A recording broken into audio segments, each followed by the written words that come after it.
સ્વાગત છે દોસ્તો ફિલ્મની વાત તો ગુજરાતીમાં આજના વિડીયોમાં આપણે વાત કરવાના છીએ। સુપરસ્ટાર વિક્રમભાઈ ઠાકોર અત્યારે ચર્ચાનો વિષય બની ગયા છે અને તેમને રાજકારણમાં જોડાવા અંગે તેમણે એક મોટું નિવેદન આપી દીધું છે। જેની વાત કરીએ તો સુપરસ્ટાર વિક્રમભાઈ ઠાકોર અંબાજી ખાતે ભવાની ધામ સંકલ્પ યાત્રામાં તેમને હાજરી આપી હતી અને આ પ્રસંગમાં તેમણે જાહેર મંચ ઉપર એક જાહેરાત કરી દીધી છે। આજે નહીં તો કાલે રાજકારણમાં જોડાઈશ, એટલે કે હવે સુપરસ્ટાર વિક્રમભાઈ ઠાકોર ફાઇનલી આપ સૌને રાજકારણમાં જોડાતા જોવા મળી જશે।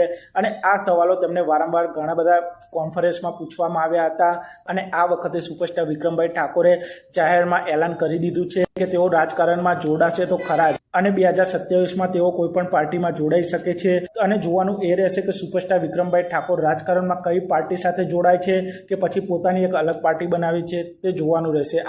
અને આપ સૌ જાણો છો સુપરસ્ટાર વિક્રમભાઈ ઠાકોર ગુજરાતી ફિલ્મ ઇન્ડસ્ટ્રીના ખૂબ જ લોકપ્રિય કલાકાર સિંગર છે અને તેમની ઘણી બધી ફિલ્મો પણ આવવાની છે। રાજકારણમાં જોડાયા પછી સુપરસ્ટાર વિક્રમ ઠાકોરના ફિલ્મી કેરિયર વિશે કેટલી અસર પડશે તે પણ જોવાનું રહેશે।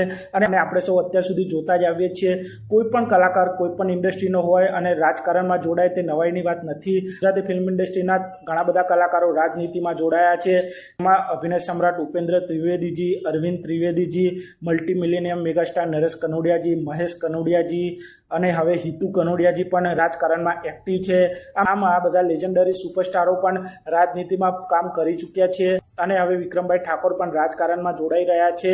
અને આપ સૌ કદાચ જાણતા હોય તો તમિલ સુપરસ્ટાર થલાપતિ વિજયે તેમના એક્ટિંગ કરિયરને વિદાય આપીને તેઓ રાજનીતિમાં જોડાઈ ગયા છે અને હવે તેઓ સંપૂર્ણપણે રાજનીતિમાં જોડાવાના છે અને તેમને ફિલ્મોમાંથી સંન્યાસ પણ લઈ લીધો છે અને હવે આપણા વિક્રમભાઈ ઠાકોર પણ રાજનીતિમાં જોડાઈ રહ્યા છે। આપ સૌ જાણો છો વિક્રમભાઈ ઠાકોરની ફેન ફોલોઈંગ ગુજરાતમાં ખૂબ જ મોટા પાયે છે અને જે પણ પાર્ટીમાં વિક્રમભાઈ ઠાકોર જોડાશે તે પાર્ટીને ઘણો બધો ફાયદો થવાનો છે। તો આપ સૌ સુપરસ્ટાર વિક્રમભાઈ ઠાકોરને રાજકારણમાં જોડાવા વિશે શું કહેશો અને તેમને કઈ પાર્ટી જોઈન કરવી જોઈએ તે કોમેન્ટ કરજો અને આપ સૌ આવા જ પ્રકારના વિડીયો જોવા માટે ચેનલને સબસ્ક્રાઇબ કરી દેજો।